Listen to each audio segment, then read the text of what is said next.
Oi, turma do livro Dois Mundos Tão Meus, Luiz Sérgio, Irene Pacheco Machado, no capítulo 14, Amor, moeda dos dois planos. Para onde Peter será levado? Indaguei ao Dr. Yang, médico chinês especializado em cancerologia, quando nos retiramos. No momento, pouco podemos fazer por ele. Sua perturbação é tamanha que os encarregados do socorro terão de levá-lo a uma casa espírita, pois ele necessita demais dos fluidos de médiuns equilibrados. Abordando vários assuntos, fomos chegando à casa espírita. Não fui imediatamente para os aposentos, fiquei no salão orando e reencontrei Paulino e o irmão Ribeiro, que me levaram até a sala onde Peter, sonolento, já estava sendo tratado. Ao seu lado, a enfermeira Rosa era só dedicação. Olhava ansiosamente para a porta, querendo que viessem logo os meus amigos Hilário, Sara, Carina e Olegário. Mas nada deles aparecerem. Sinaro me chamou para que me dirigisse à cabine 80, onde o Dr. Paulino me esperava. Para lá eu fui. Ele me indicou uma cadeira e me acomodei. Recebi uma corrente magnética, reajustando meus centros de força. Era uma sensação gostosa e eu parecia flutuar, tal a vibração da cabine. Estava quase dormindo quando fui convidado a me levantar e dar a vez a Hilário. Egoísta? Só você deseja tomar um banho de paz? Egoísta é você, que não me deixa ficar mais tempo nesse pedaço do céu. Paulino sorriu diante da nossa brincadeira. Saí de olhos fechados, passando por Olegário, Sara e Carina. Olegário postou-se à minha frente, dizendo: Luiz, deixe de brincadeira e vá à sala mediúnica, logo estaremos lá. Continuei de olhos fechados. Está bem, chefe, está bem. Dando de encontro com Sinaro, que carinhosamente me advertiu. Cuidado, Sérgio. Melhor seria se abrisse os olhos. Se você gosta de andar de olhos cerrados, por que não faz uns exercícios mediúnicos de vidência? Mesmo cerrando os olhos, estará enxergando tudo a seu redor. Perdoe-me, irmão. Sou mesmo um desastrado. Perdoe-me. Inclinei-me, beijando-lhe a mão em reverência. Que Deus o abençoe, querido irmão. Olhei para trás e meu grupo sorria. Cumprimentei-os encabulado. Até já, companheiros, e me dirigi à sala mediúnica. Colocando em uma cabine especial, reencontrei Peter, deitado em uma cama protegida por grades magnéticas. Na sala havia 6 cabines, todas com aidéticos. Em cada um deles a doença se desenvolvera de maneira diferente. Uns completamente loucos gritavam, proferindo blasfêmias, outros apenas sofriam em silêncio. Logo em seguida, o restante do grupo chegou à sala. Brinquei com Hilário. Como vocês demoraram, hein? Devido estar sujíssimos, o que fizeram de errado? Engraçadinho, falou Sara. Silenciamos porque iam ter início os trabalhos. A luz violeta banhou toda a sala. Além dessa tonalidade, várias outras cores foram energizando o ambiente, bem como o grupo mediúnico chegando até a cor de prata.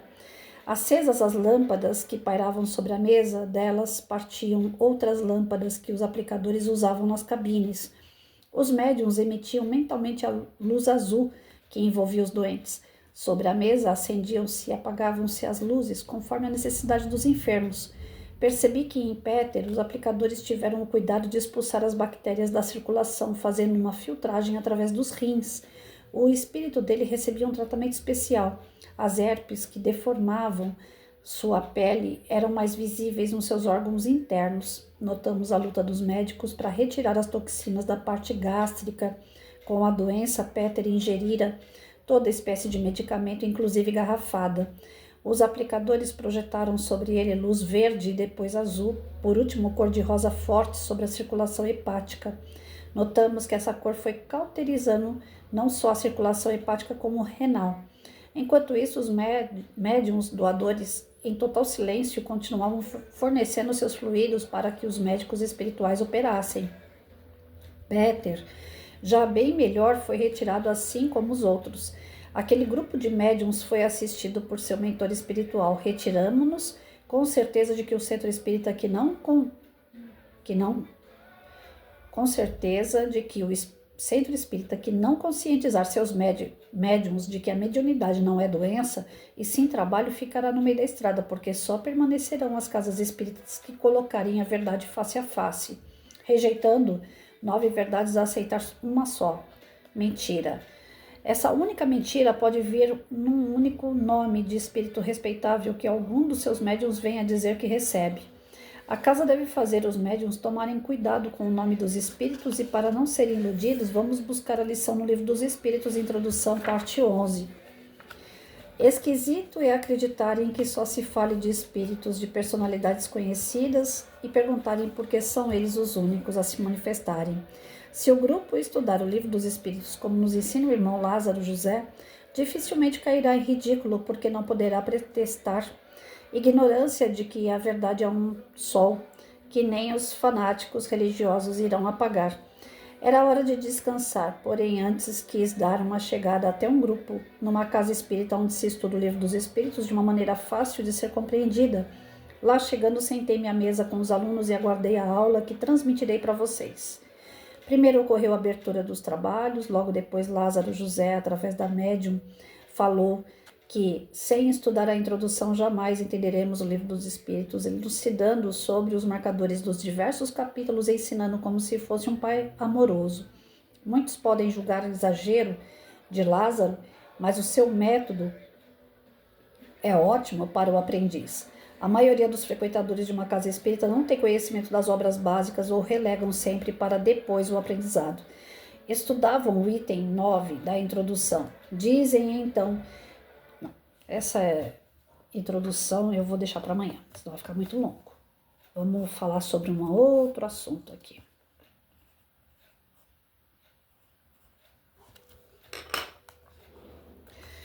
A questão é, ainda...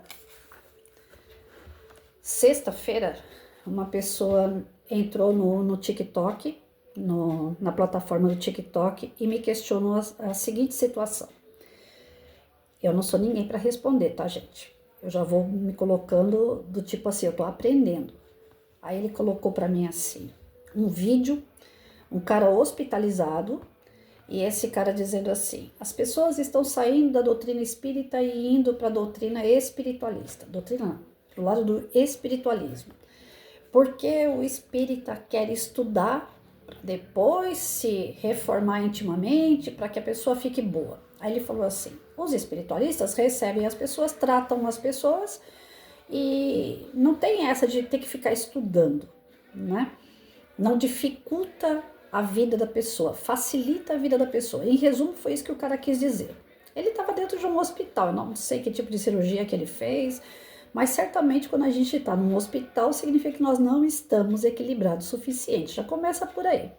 Aí eu já dei um corte rápido na conversa, porque eu falei assim, ele não está bem de saúde, ele não está bem equilibrado na questão espiritual. Porque se a gente está hospitalizado, nós estamos tratando algo físico que o nosso íntimo, o nosso espírito está desequilibrado. Então a pessoa quando está ali, ela tem que tomar muito cuidado com aquilo que ela fala, porque não está totalmente bem acompanhada, certo? Partindo desse ponto. Aí ele me fala que os espíritas estão abandonando o espiritismo para ir para o espiritualismo, porque o espírita não socorre. O espírita quer só estudar, para depois a gente poder ficar bem. Não é bem isso. A maioria das pessoas, quando entra no centro espírita, entra como se fosse um hospital espiritual. A doutrina espírita, ela se coloca nessa posição. Nós somos, dentro do centro espírita, um hospital espiritual. Existe o socorro imediato, sim. A pessoa chega lá triste, a pessoa chega lá com os seus problemas emocionais, os seus problemas familiares, de trabalho, de sentimentos, e a doutrina ampara. A doutrina recebe essa pessoa através do atendimento fraterno, através dos passes, através das palestras. A doutrina está trabalhando os primeiros socorros dessa pessoa. Só que à medida que a pessoa está frequentando o centro espírita, que ela está vendo as palestras, ela está se sentindo melhor, o centro ainda dá o recurso do estudo. Porque você assiste uma palestra, é muito amplo. Geralmente nas palestras a gente fala pincelado sobre as obras kardecianas e entra mais na questão da reforma íntima. Então a gente entra muito nos temas que nos ajudam no nosso dia a dia a superar as adversidades. Então fica parecendo um ponto de apoio psicológico, um ponto de apoio terapêutico, né? Tem esse olhar, a doutrina tem esse lado filosófico de como você viver bem. Só que não pode ficar só nisso. A partir do momento que você começa a frequentar a doutrina, você se torna um espírita. Frequentar, não estou dizendo só ir lá e se tratar. Existe o primeiro socorro, você pode ir lá se tratar e nunca mais voltar. Ou quando você se sentir mal, você ir lá de novo e se tratar. Tudo bem, a doutrina ela é aberta para isso. Ela não é aquela coisa de dogma que você tem que estar ali toda palestra, toda vez que tiver passe. Não, a doutrina não te obriga a nada. Você está livre para ir o dia e a hora que você quiser. Mas quanto mais a gente sabe que é assíduo a qualquer tipo de religiosidade, nós estamos nos religando cada vez mais à espiritualidade. E o recurso que nós temos é a religião. Alguns espíritas estão hoje debatendo aquilo que não se deve debater. Por menos conhecimento que eu tenho, tá lá no Livro dos Espíritos. A doutrina espírita é uma religião? Tá lá escrito bem grande. Sim. E tem espírita falando não. Por quê? Por que a doutrina espírita não é religião? Religião significa religar. Religar a Deus. Por que a doutrina espírita não religa a Deus? Se nós estudamos, temos consciência, temos a nossa reforma íntima, que é para elevar o nosso espírito, para a gente poder elevar essa moral e chegar até perto de Deus. Como que não religa? Então não tenho o que discutir contra isso. Eu não vou ficar aqui filosofando, falando por conta disso, por conta daquilo. Gente, o óbvio não precisa de explicação. Ponto. É óbvio que a doutrina espírita é religião. Ela é religião, filosofia e ciência. E isso tem, infelizmente, levantado muitos debates em volta de pessoas que querem prejudicar a doutrina. A doutrina é um pontinho de luz. Ela sempre foi um pontinho de luz e ela sempre foi perseguida. Ela sempre foi mal interpretada. Ela sempre foi escrachada por outras religiões que não querem que ela exista. Se vocês assistirem aquele filme O Nome da Rosa, vocês vão ver que absurdos ocorria dentro do clero religioso, porque os padres da época, os religiosos da época, buscavam além do que estava escrito ali. Eles buscavam interpretar a parte espiritual que só ficava na mão dos poderosos. Se vocês assistirem a Ponte de São Luís, vocês vão entender o que eu estou falando também. Teve um padre nesse filme da Ponte do São Luís, que eu assisti o filme 2 vezes, eu ia e voltava, porque eu queria entender perfeitamente o que passava na cabeça daquele padre. Ele tentava, através das suas escritas, das suas pesquisas, né, que ele foi buscar junto, se eu não me engano, 5 pessoas que morreram na ponte, passaram pela ponte, 5 pessoas que aparentemente não tinham nada a ver uma com a outra, aí morrem do nada. Né, um acidente. Aí esse padre foi tentar descobrir por que essas pessoas iam morrer de um acidente. Não se a ponte não prestava, se ela estava podre, se foi um acidente, se foi algo premeditado. Não era essa a intenção do padre. A princípio eu até achei. Depois vem aquela parte de filosofia, aquela parte mais íntima, né? Qual a ligação daquelas 5 pessoas para morrer no mesmo lugar, no mesmo dia, na mesma hora, na mesma situação?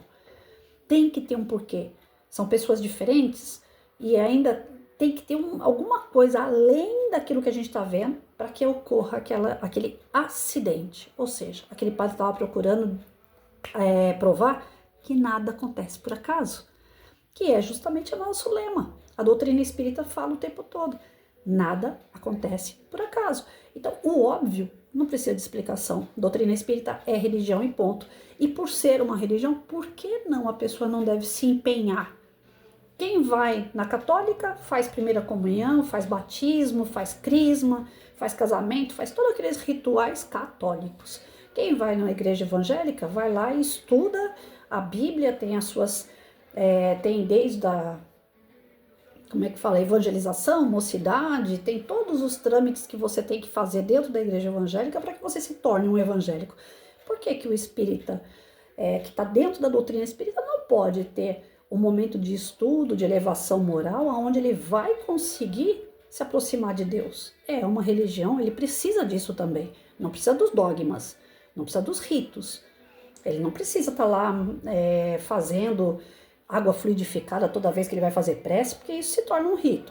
Né? Ele não precisa acender vela, ele não precisa ter santos, ter imagens, ele simplesmente precisa estudar.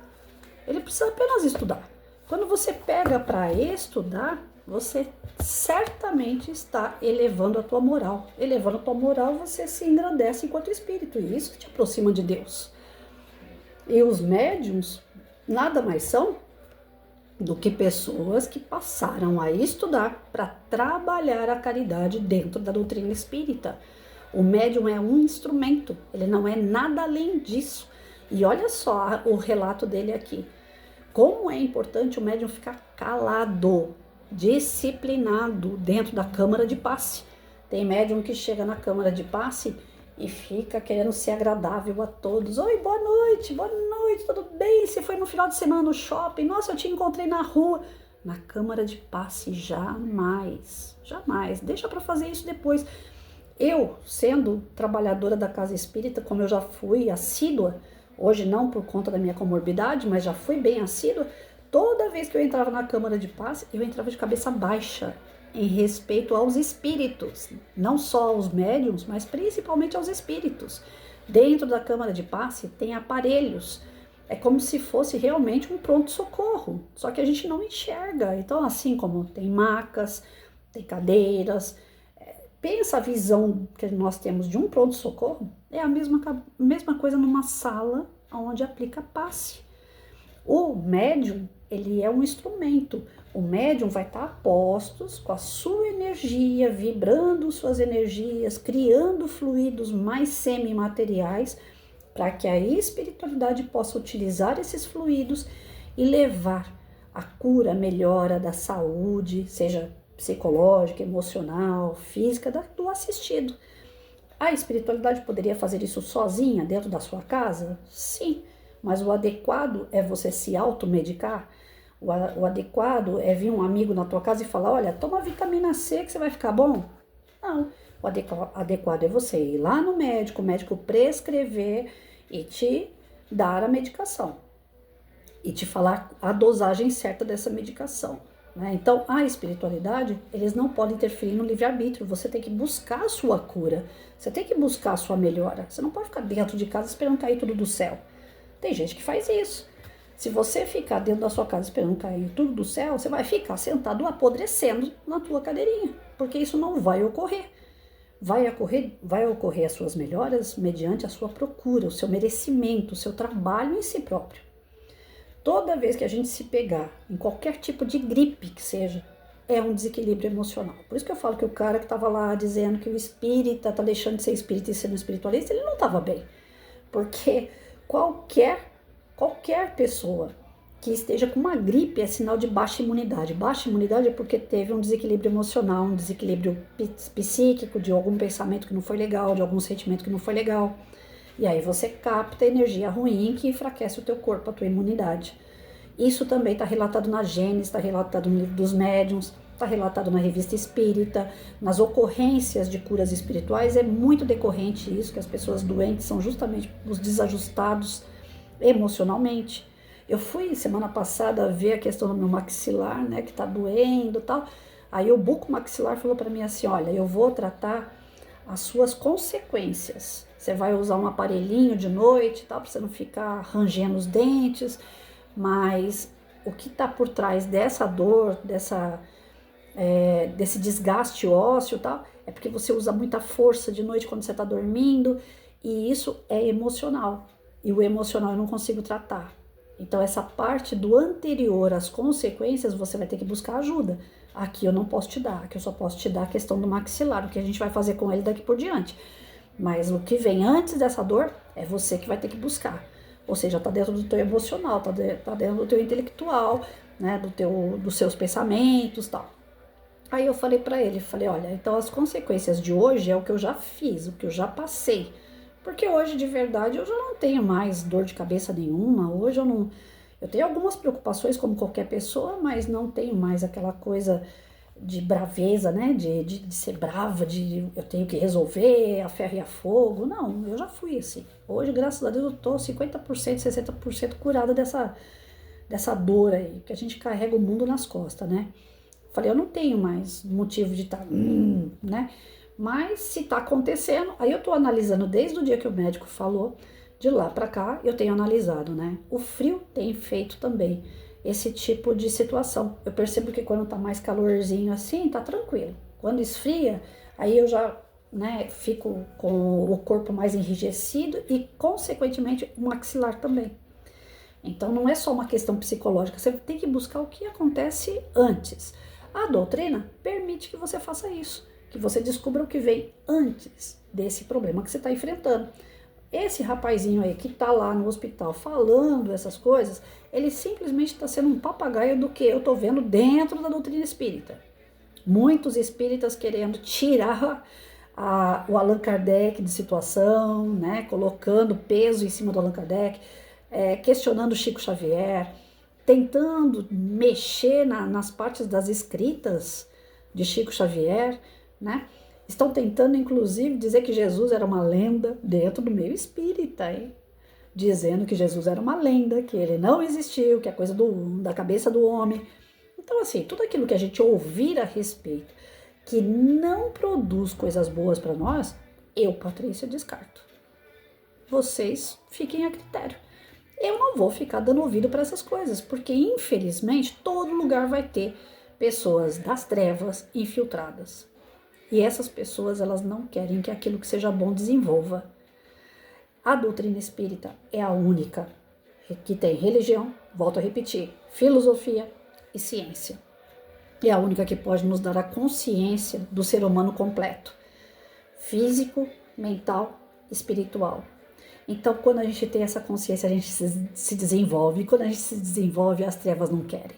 Por que não querem? Porque nós estamos chegando aí no processo de desmembrar o planeta de prova e expiação, vai por ralo abaixo, e nós vamos nascer com um novo planeta de regeneração. Nós estamos dentro desse processo.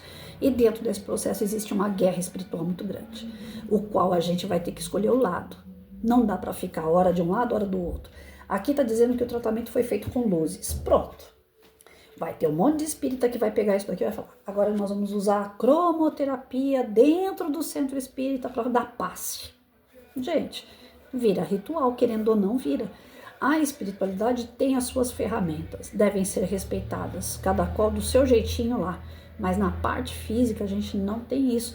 Eu posso fazer uma cromoterapia como aliada, como um recurso extra? Posso, mas não dentro da sala de passe.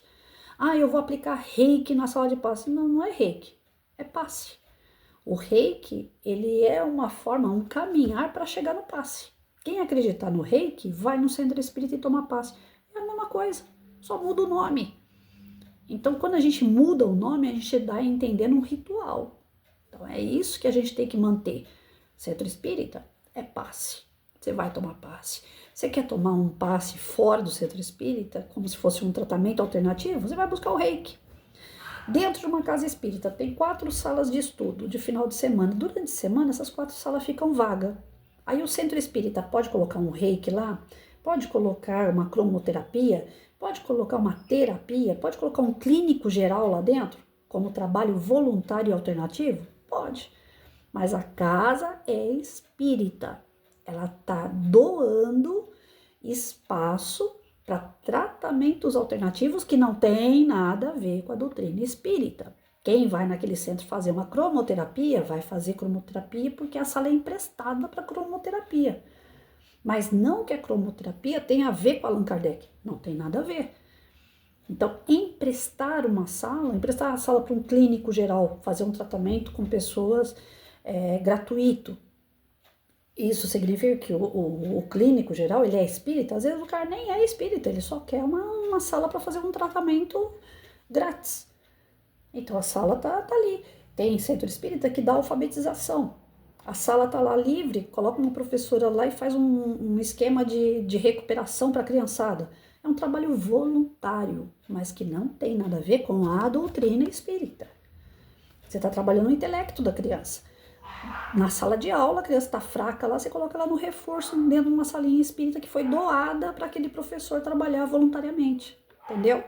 Agora, quando você começa a atrelar todas as atividades extras, né, voluntárias, na casa espírita, tornando-as espírita, aí ela vira espiritualista. Aí o espiritualista diz que está aumentando o quadro de espiritualista em razão disso, porque está tendo uma fusão de atividades dentro da casa espírita, onde a essência da casa acaba se perdendo. Aí, poxa, o cara tá indo lá para cromoterapia, ele não tá indo lá para assistir uma palestra, para tomar um passe. Ele tá indo porque tem cromoterapia. Então, essas atividades extras que são de caridade deveriam ser fora do dia de palestra, fora do dia de curso, fora do dia de passe. Tem casa espírita que está funcionando à base de psicografia. Ela coloca o cartazinho lá no Facebook, no Instagram. Venho na casa espírita às 8 horas que vai ter palestra e psicografia. Pronto, ninguém vai pela palestra. As pessoas vão pela curiosidade da psicografia. Eu quero ouvir o que meu pai tem para me dizer. Tudo que você busca, você acha. Isso aí Jesus disse, beleza. Mas o telefone, ele não toca daqui para lá. Eu quero falar com meu pai, dá para vocês chamarem meu pai aí? Não, não é assim que funciona. Eu vou buscar essa comunicação, porém ela não vai ser atendida na hora. Tem pessoas que passam uma vida inteira querendo saber de um ente querido. E é justamente essa passagem que faz ela fortalecer o amor dela, o perdão dela, entendeu? Então não é assim, eu vou lá e já vou ter a resposta para aquilo que eu quero. Se fosse assim era muito simples, né, gente? Eu ia manter contato com meu ex-marido, meu ex-marido não, porque ele vai ser sempre meu marido a vida inteira. E não é sempre que eu tenho contato com ele, eu não tenho contato com meu pai o tempo todo, são pessoas que eu amo. Então não é assim tão simples, você vai ter os contatos mediante o seu merecimento, mediante o momento certo, oportuno.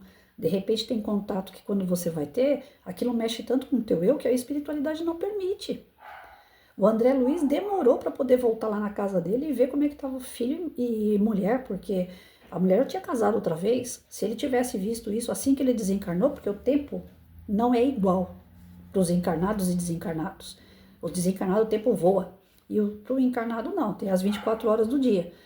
Então, quando o André Luiz tomou consciência da sua vida espiritual, ele falou, eu quero ver minha mulher, eu quero ver meus filhos. Só que não deixaram. Porque se ele viesse e visse que a mulher casou, né, logo em seguida da sua recuperação, aquilo ia ser um choque, ele ia voltar para o umbral. E como ainda demorado para ver a mulher e o cara que ela tinha casado, ainda assim ele teve um desequilíbrio espiritual muito grande. Ele teve que ser tratado para depois voltar lá e entender que a vida dela deveria continuar. Até ele ajudar o rapaz que morava com ela, que era casado com ela. Para vocês verem como que a espiritualidade não trabalha do jeito que a gente quer. É do jeito que pode, é do jeito que eles entendem que é melhor para nós. Então aqui nesse primeiro momento a gente entende que é necessário necessário, cara, buzinou, me atrapalhou. É necessário essa seriedade no trabalho mediúnico, tá bom? E acreditar que cada um tem que estar no seu lado. Não tem essa de ficar falando mal de outra religião. Quem é da doutrina, continue na doutrina, precisa estudar sim, precisa se melhorar para elevar o espírito. Quem não é da doutrina, vá para outra. E fique bem, fique feliz, pare de falar mal dos outros.